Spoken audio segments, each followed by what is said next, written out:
Good morning and welcome back. आज हम नए यूनिट्स शुरू करने जा रहे हैं। चौथी इकाई भौतिक भूगोल की, जो कि पहला अपना चैप्टर उसमें है एटमॉस्फेयर कंपोजिशन एंड स्ट्रक्चर, वायुमंडल, संगठन एवं संरचना। मैं doctor Sandeep Yadav, associate professor in geography, government college Bundi. वायुमंडल का परिचय। पृथ्वी के समस्त जीवधारियों को जीवित रहने के लिए वायु की आवश्यकता होती है। सौरमंडल के अन्य ग्रहों पर वायु के अभाव में ही जीवन नहीं पाया जाता है। पृथ्वी के चारों ओर वायु की अदृश्य परत विद्यमान है, जो एक लिफाफे की भांति पृथ्वी को घेरे हुए है। यह अनेक गैसों का सम्मिश्रण है, जो कि रंगहीन, गंधहीन व स्वादहीन है। पृथ्वी के चारों ओर फैले हुए वायु के इस आवरण को ही वायुमंडल कहते हैं। प्रसिद्ध जलवायु विज्ञानवेता फिंच व ट्रिवार्था के शब्दों में, पृथ्वी को चारों ओर से घेरते हुए पृथ्वी ग्रह के अभिन्न अंग के रूप में विस्तृत गैसीय आवरण, जो कि कई 100 मील ऊंचाई तक फैला हुआ है, वायुमंडल कहलाता है। पृथ्वी की गुरुत्वाकर्षण शक्ति के कारण वायुमंडल सदैव इसके साथ चिपका रहता है, अर्थात भूमि एवं जल की भांति यह पृथ्वी का अभिन्न अंग है। मानव के वायुमंडल विषयक ज्ञान में निरंतर वृद्धि होती रही है। वर्तमान में मौसम उपग्रहों से वायुमंडल की नवीनतम दशाओं की जानकारी हमें प्रतिदिन मिल जाती है।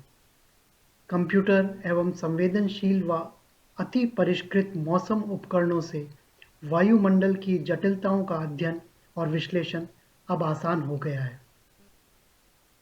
वायुमंडल का संगठन या बनावट। वायुमंडल का संगठन सामान्यतः ऊंचाई के अनुसार परिवर्तनशील रहा है। भारी गैसें निचले भागों में एवं हल्की एवं विशेष प्रकार की आवेशित गैसें वायुमंडल में विविध ऊंचाई पर पाई जाती हैं। ऐसी सभी गैसें एवं अन्य तत्व जो कि वायुमंडल में पाए जाते हैं, वायुमंडल के संगठन या संरचना का अंग है। पहला, गैसें।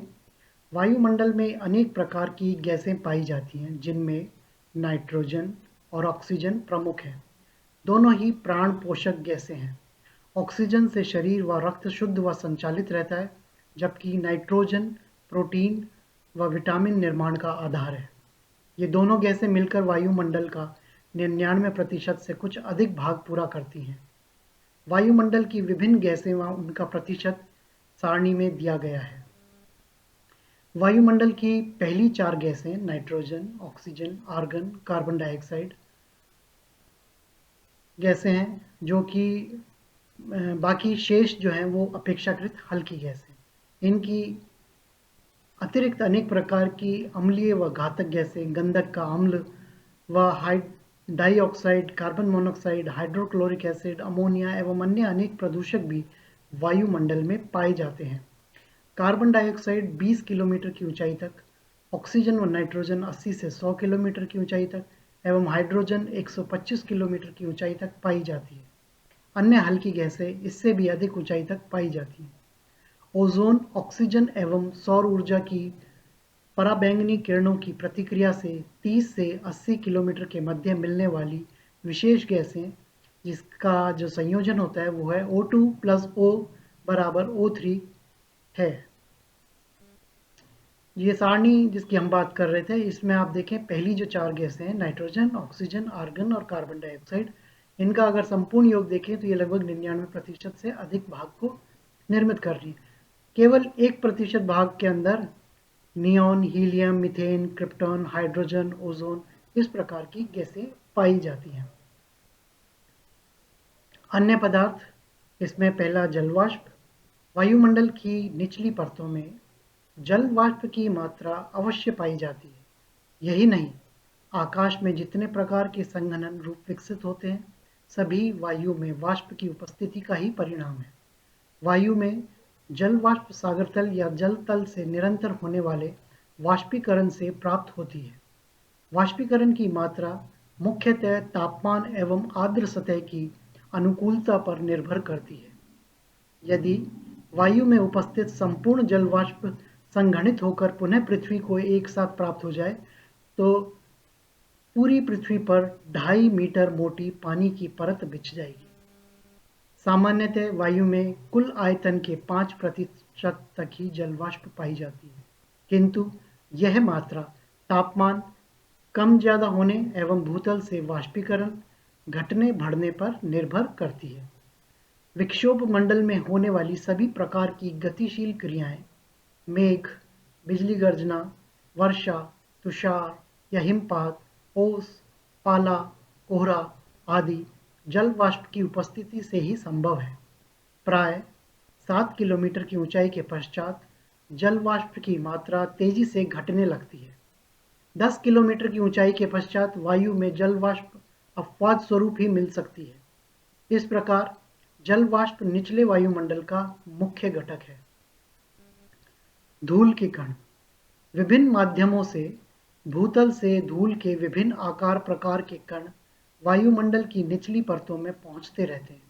ऐसे कणों की मात्रा क्षेत्रवार एवं जल, स्थल व वायु प्रवाह की दिशा के अनुसार कम ज्यादा होती रहती है। महीन धूल के कण वायु में झूलती हुई अवस्था में पाए जाते हैं, जो कि सौर ऊर्जा के प्रकाश को बिखेरते हैं। इसी से प्रातः एवं सायंकाल की लालिमा दिखाई देती है तथा दिन में आकाश नीला दिखाई देता है। धूल के कण जल वाष्प की संघनन क्रिया में विशेष सहायक होते हैं।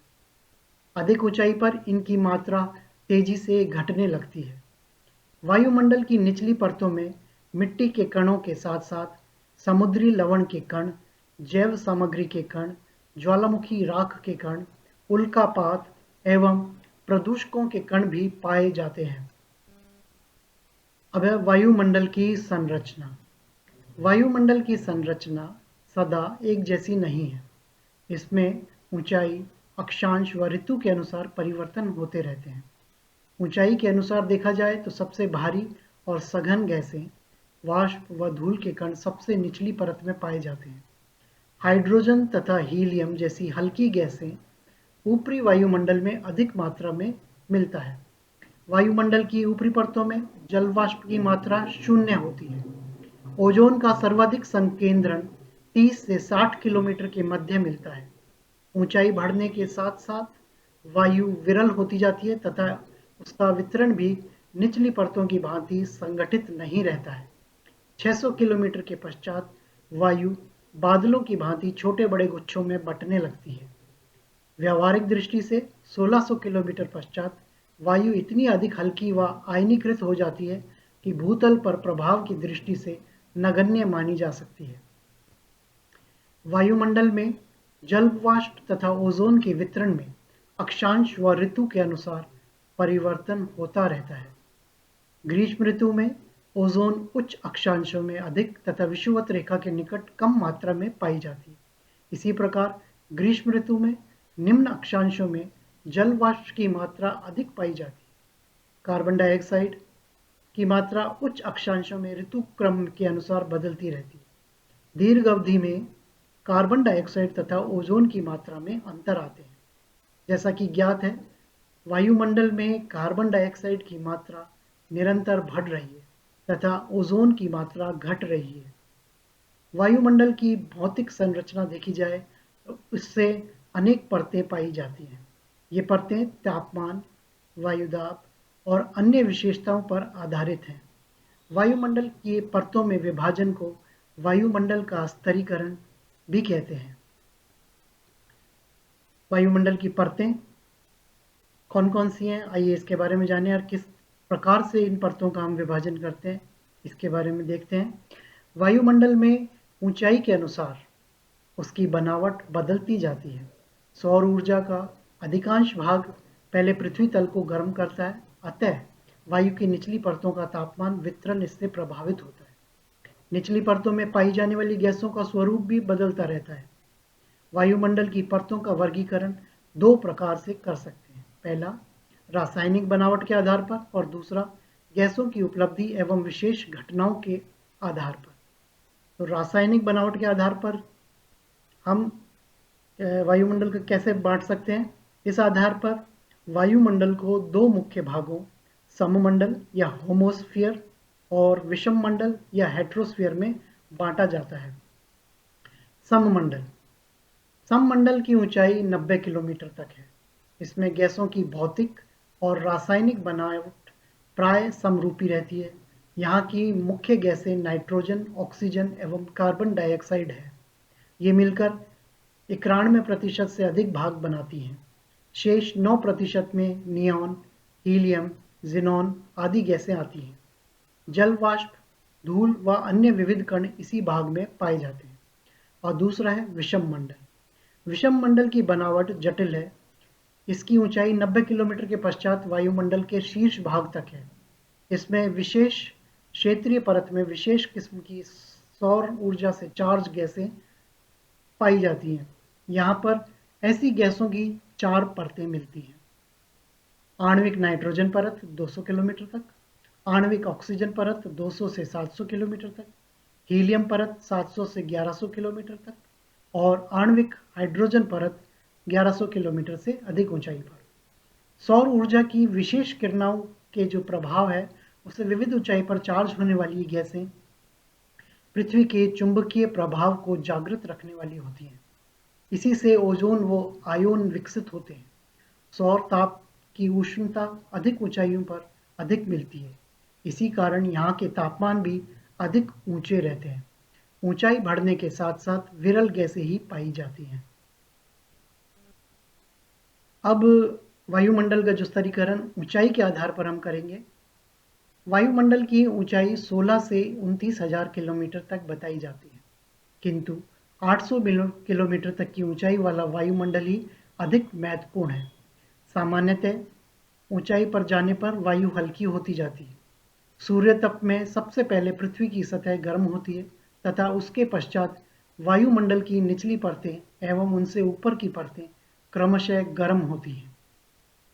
यही नहीं, वायुमंडल में ओजोन, आयोन, धूल के कण, जल वाष्प, ज्वालामुखी की गैस एवं अन्य कारणों के प्रभाव से ना तो सभी ऊंचाई पर वायुमंडल की संरचना ही समान है और ना ही उनका ताप वितरण की दृष्टि से एक सा प्रभाव दिखाई देता है। अतः विभिन्न विशेषताओं और बदलती हुई संरचना के आधार पर वायुमंडल को निम्न परतों में बांटा जा सकता है। पहला है परिवर्तन मंडल या शोभ मंडल, ट्रोपोस्फियर। यह वायुमंडल का सबसे निचला भाग है। इसकी औसत ऊंचाई भूमध्य रेखा पर 16 किलोमीटर तथा ध्रुवीय अक्षांशों पर 8 से 9 किलोमीटर रह जाती है। अर्थात भूमध्य रेखा से ध्रुवों की ओर जाने पर इसकी ऊंचाई कम होती जाती है। इस मंडल की वायु के गर्म रहने का कारण पृथ्वी से प्राप्त ताप है। यहाँ जल कण, जल वाष्प, धूल कण, प्रदूषक आदि पाए जाते हैं। यहाँ पार्थिव विकिरण, भूमि से जो सौर ऊर्जा बाहर की तरफ जाती है उसको हम बोलते हैं पार्थिव विकिरण की क्रिया होती है। शोभ मंडल विकिरण संचालन और संवहन की क्रिया द्वारा गर्म तथा ठंडा होता रहता है। जेट स्ट्रीम पवनें निम्न अक्षांशों में इसी मंडल की ऊपरी सीमा पर चलती हैं। यहाँ सदैव परिवर्तन की क्रिया होती रहती है। इसी कारण इसे परिवर्तन मंडल या विक्षोभ मंडल नाम दिया गया है। इस मंडल में प्रत्येक 1000 मीटर ऊंचाई पर तापमान 6.5 डिग्री सेंटीग्रेड कम होता जाता है। वायुमंडल में तापमान के घटने की यह दर तापाक्ष दर या लैप्स रेट कहलाती है। इसकी ऊपरी सीमा पर वायु का दबाव घटकर धरातल की अपेक्षा 1/4 ही रह जाता है। आंधी, तूफान, बादलों की गर्जना, वर्षा, विद्युत प्रकाश आदि इसी मंडल में होते हैं। इस प्रकार प्राय सभी संवेदनशील प्रभावों की उत्पत्ति यहाँ होती है। संवहनिक हवाओं एवं सभी प्रकार की मौसमी घटनाओं का भी यह मुख्य केंद्र है। विषुवत रेखा पर इसकी ऊपरी सीमा की अधिक ऊंचाई के कारण तापमान 60 डिग्री सेंटीग्रेड के आसपास एवं ध्रुवीय प्रदेशों में -45 डिग्री सेंटीग्रेड रहते हैं। दूसरी परत है मध्यस्तर या शोभ सीमा, ट्रोपोपॉस। परिवर्तन मंडल की सीमा और समताप मंडल के प्रारंभ के मध्यवर्ती भाग को मध्य स्तर या शोभ सीमा कहते हैं। मध्य स्तर की मोटाई लगभग 1.5 से 2 किलोमीटर तक है। यहाँ किसी प्रकार की परिवर्तनकारी क्रिया नहीं होती है, या अतः इसे अचल स्तर भी कहते हैं। ध्रुवों के निकट विक्षोभ मंडल कम ऊंचा एवं विषुवत रेखा पर अधिक ऊंचा रहने से मध्यवर्ती अक्षांशों में धोरा अचल स्तर या मध्य स्तर पाया जाता है। इसकी औसत ऊंचाई 11 किलोमीटर है। क्षोभ सीमा को मौसमी परिवर्तनों की छत भी कहा गया है। अगली परत समताप मंडल या स्ट्रेटोस्फियर। यह मंडल मध्य स्तर के बाद प्रारंभ हो जाता है। इस मंडल में क्षैतिज परतों के तापमान लगभग समान रहते हैं। समताप मंडल के तापमान की जांच सर्वप्रथम वैज्ञानिक तिर्सरा डी बोर्ट ने 1888 में की थी। यहाँ अवशोषित सूर्य तप की मात्रा तथा ताप विकिरण समान होता है। नवीन खोजों के अनुसार इस मंडल की ऊंचाई 18 किलोमीटर से 80 किलोमीटर तक आंकी गई है। यह ऊंचाई अक्षांश और ऋतुओं के अनुसार परिवर्तनशील रहती है। ग्रीष्म ऋतु में इसकी ऊंचाई जाड़े की ऋतु से कुछ बढ़ जाती है, क्योंकि ग्रीष्म के महीनों में विक्षोभ मंडल की परिवर्तनशील क्रियाओं से ऊंचाई में अंतर आता है। इस मंडल में मौसम परिवर्तन, संवहन एवं संघनन संबंधी क्रियाएं नहीं होती हैं। समताप मंडल की ऊपरी सीमा पर तापमान धीरे धीरे बढ़ने लगता है। इस चित्र के अंदर आप देखिए, सबसे नीचे जो पृथ्वी की सतह के पास है वो है क्षोभ मंडल, और उसके बाद है समताप मंडल जो कि 18 से 80 किलोमीटर तक जा रहा है, और इन दोनों मंडलों के बीच में है क्षोभ सीमा। समताप मंडल के ऊपर आयन मंडल देखने को मिलता है जो कि 500 किलोमीटर की ऊंचाई तक जाता है, जिससे रेडियो तरंगे, जो रेडियो प्रसारण या टीवी के जो फ्रीक्वेंसीज या अपने मोबाइल की रेडिएशंस है, वो सब इस आयन मंडल के वनस्पति पृथ्वी पर वापस लौटती हैं। और सबसे आखिरी जो ऊपर का है वो है बहिर्मंडल, जो कि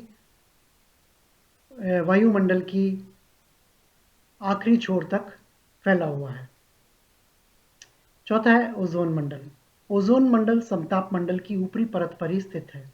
जैसा कि पूर्व में बताया गया है, सूर्य से मिलने वाली हानिकारक पराबैंगनी किरणों को यहाँ की ऑक्सीजन गैस सोख कर स्वयं गर्म होकर O2 + O = O3 ओजोन में बदल जाती है। इससे पृथ्वी का पराबैंगनी किरणों से होने वाली गर्मी एवं विनाश से सुरक्षा मिल जाती है। ओजोन गैस की अधिकता के कारण ही इस परत को ओजोन मंडल कहते हैं। इसकी ऊंचाई लगभग 32 किलोमीटर से 80 किलोमीटर के मध्य है। यहाँ पर तापमान इसी कारण तेजी से बढ़ता है। इस परत की निचली सीमा समताप मंडल में मिल गई है।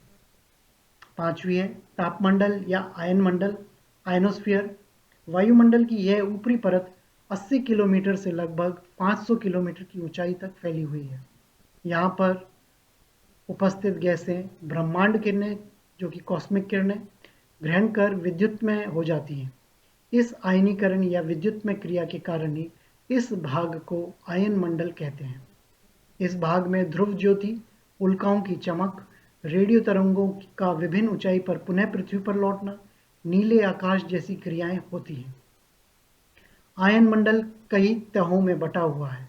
यहाँ के तापमान बढ़ते हुए 1100 डिग्री सेंटीग्रेड से भी अधिक हो जाते हैं। इस मंडल की ऊपरी परतें पैराबैंगनी फोटोन, सूर्य की विशेष हानिकारक किरणों को भी अवशोषित करती हैं। यहाँ का वायुमंडल बहुत ही हल्का और विरल हो जाता है। इसकी विस्तृत खोज भू उपग्रहों, विद्युत चुंबकीय तरंगों, रेडियो एवं ध्वनि तरंगों की सहायता से की जा रही है।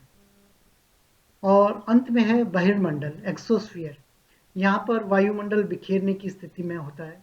यहाँ विशेष गर्म और बहुत हल्की गैसों तथा प्राय घटते गुरुत्वाकर्षण के कारण वायुमंडल गुच्छों में बिखरा हुआ होता है। यहाँ पर हाइड्रोजन एवं हीलियम जैसे गुच्छों के रूप में बिखरी हुई मिल सकती हैं। यहाँ वायुमंडल का सीमांत कहा जा सकता है। इस मंडल के ऊपरी भाग की ऊंचाई अनिश्चित है, क्योंकि हल्की गैसों के गुच्छे आकाश में 15 से 20 हजार किलोमीटर की ऊंचाई पर भी मिल सकते हैं। तो आज हमने चौथी इकाई का पहला टॉपिक वायुमंडल, उसका संरचना और संगठन के बारे में बात की। उसकी कैसी परतें हैं, कितनी परतें हैं और किस परत में क्या गतिविधि होती है, कितनी ऊंचाई तक वो फैली हुई है, इन चीज़ों का हमने जाना। आज के लिए इतना ही। हम शीघ्र नए टॉपिक के साथ आपके सामने उपस्थित होंगे। धन्यवाद।